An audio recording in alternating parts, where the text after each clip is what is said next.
The best thing that happened was to open up this world to all of us. I would say that with adding girls, we were more complete, we were more human, we were more real, and we were well placed to educate the whole person. Before we came here, they were, the boys over there. They weren't our friends, our classmates, so it was different. You were sort of always looking from the outside in. But then when you arrived here, I think we all had the opportunity to meet someone as a person and not just as the other gender. I'm one of those women who really can hang with the guys. So finding guys that I could relate to and I could feel close to and hang out with, that was a big plus. It's the experience of the other and respect for the other that is the most fundamental tool you'll have for how you manage to navigate a world. There's nothing even close to it. Junior year, Holy Names Academy, going to school every day, all is well. And I remember Mom's making dinner, watching the news. There's a reporter standing in front of Holy Names that's announcing that Holy Names is closing. And that's how we found out. So we were just pretty much in shock. That happened before Prep announced they were going co-ed. So we had no idea what we were going to do the next year. And I think it was a while after that where Father Hayes got up and announced that Gonzaga Prep was going co-ed. And I remember it well because the freshmen were squealing with delight, Wah! But we were not really very excited because that was not our school, it was their school. And senior year, you're already thinking about what's next, what classes, who's gonna run for ASB office. Senior, we got the senior lounge, the senior parking lot. So all sorts of things that we were looking forward to. And that all kind of blew up. I was at Marycliff and really happy at Marycliff. I was on the debate team, doing really well. I was in love with Sister Antonella, who taught me English and also coached the debate team. So I was really happy at Marycliff, but I definitely was a boy crazy. I wanted to be around boys and all my friends were going. So I knew Marycliff wouldn't be the same because if you were at Marycliff and then there was a co-ed high school, that completely threw the dynamic off. So I felt like it wasn't really choosing to stay at Marycliff. It was choosing which side of this kind of sexual revolution, it felt like at the time, was I going to be on the side of. And I definitely wanted to be around guys. I was actually interviewed by KXLY, and they came up and said, "What do you think of girls in class?" And I go, "It's great. It's the best thing that's ever happened." And you would see that suddenly, overnight, we became better men for it. The arrival of the women was like the first truly civilizing event of my life. And I mean that in the most literal sense, right? It was like somebody took the lid off the box and the light came in and the air came in. And, and even personally, you had to change all sorts of behaviors. We had a limited amount of class. We would change in the hallways. Sometimes you would show up without a shower. It was like a zoo, but there weren't separate pens for the animals. So you had like lions and lemurs and chimps and gazelles, and all the different animals are jammed in together, right? So not only the smell was awful, but when you're trapped in here, all the zoo animals, like you just get smashed against the locker, you're not getting away. So it didn't feel unsafe, it was unsafe. Of course it was. Simple true story. First day of school, you come in and get your walker assignments. When we were freshmen, everybody had to double up on walkers. So I went there and I was all happy to have it. It was cool to have a locker, right? And I put all my stuff in there and went away to the homeroom, and I came back and all my stuff had been thrown out. I'm like, what the heck, right? And I turn around, there's the biggest guy in the school, not just in the freshman class, the biggest guy in the school. And he had just taken everything out and just thrown it out, and that was it. I wasn't gonna confront the guy. What am I gonna do, fight him?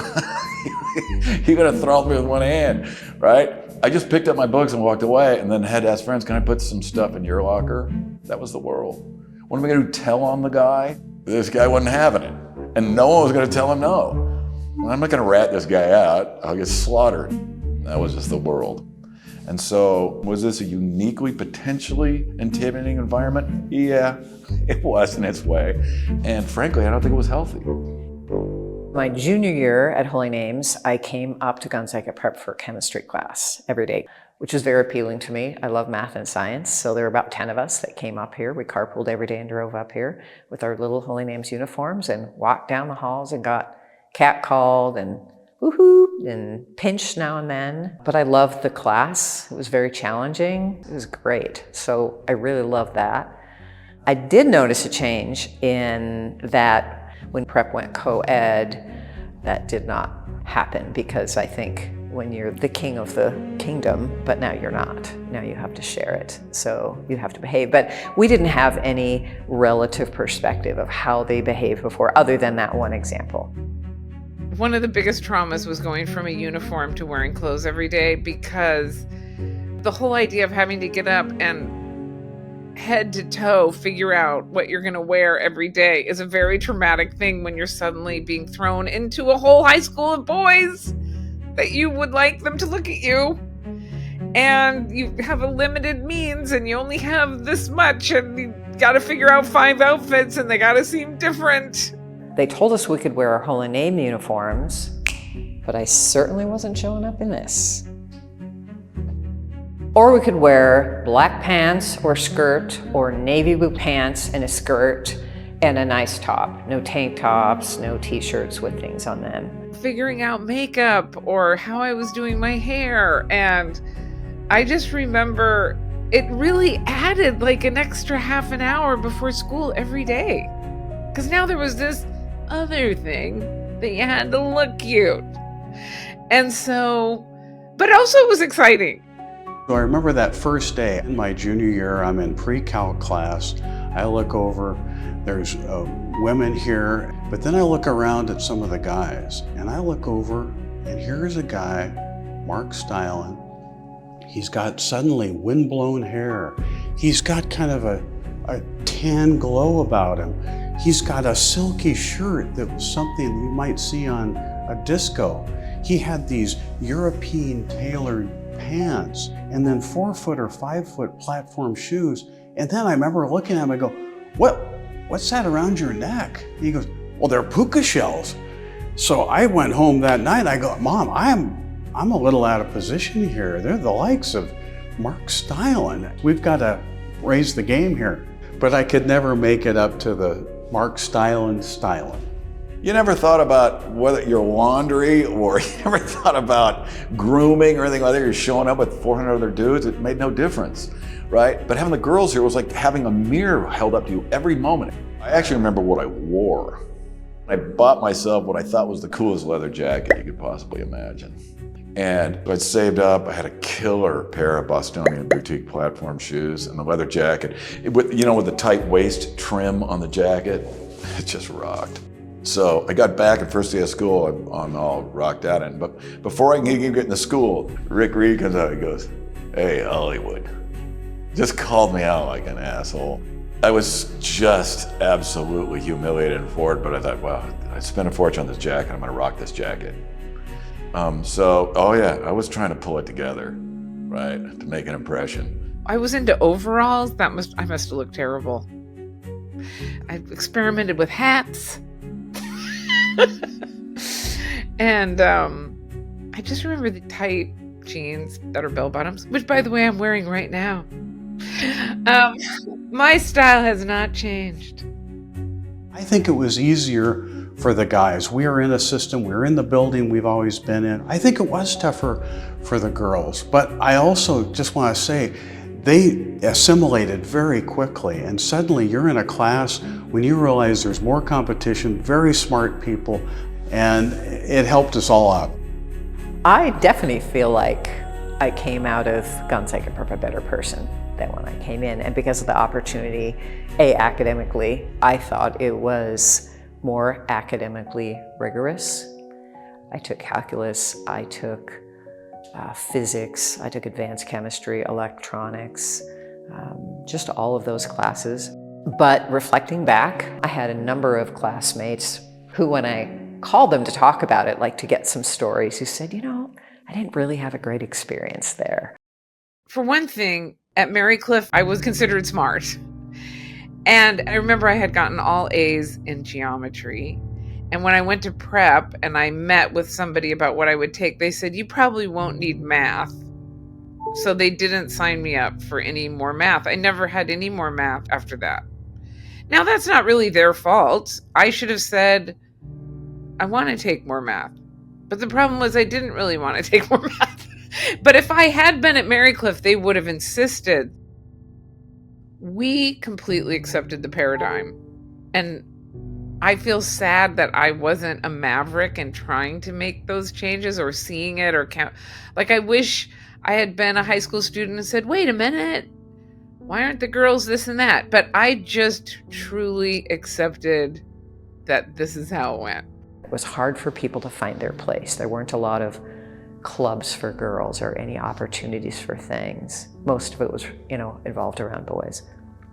In retrospect, I actually wish I would have stayed at Mary Cliff because it was much harder at prep and it didn't seem bad. I mean, and there was no terrible incident that happened, but now looking back on it, it's really a shame. I guess I thought I was going to be one of those women who hang with the guys without thinking of myself as a girl that might not be welcome in that.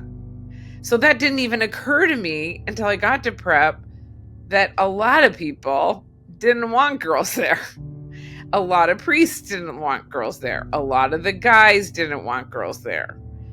And I was kind of unprepared for the sexism, which I didn't even know what that was, really. I guess I just really was naive.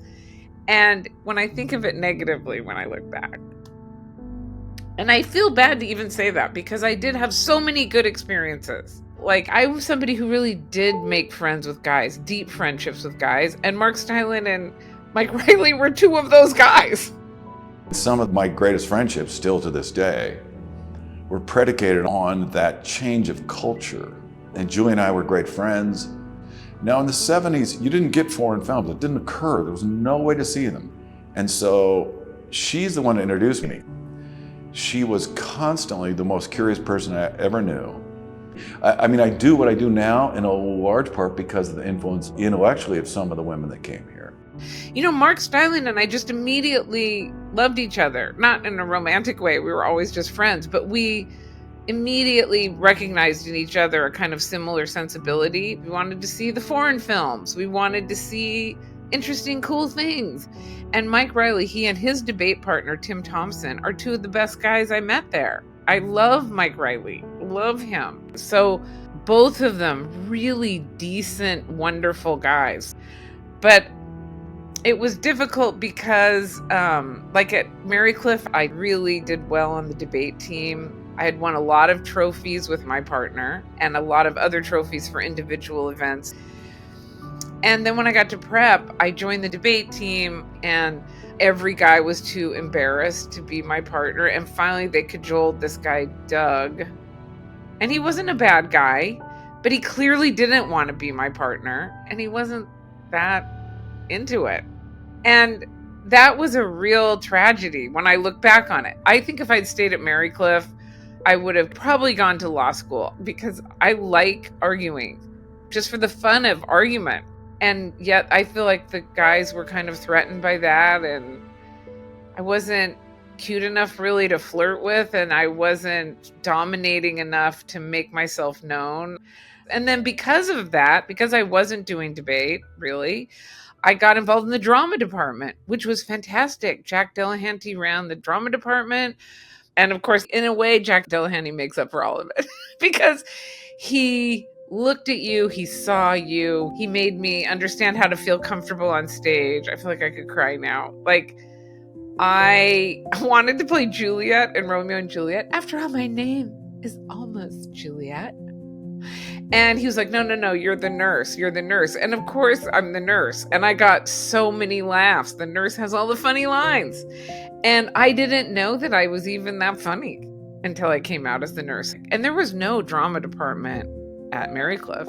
So that's Jack Delahanty. And I mean, like, he's such an important person because I honestly cannot think of one teacher there that really looked at me and I felt they saw me besides Jack Delahanty. And that was a big deal. I mean, it wasn't like you should go in show business because that wasn't even a possible thing in my imagination.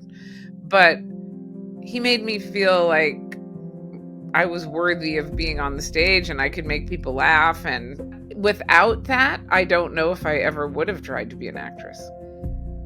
I think that was a really pivotal, important thing for me from prep, probably the most important thing. I think a lot of gals in my class had a great experience here. Not all of them did.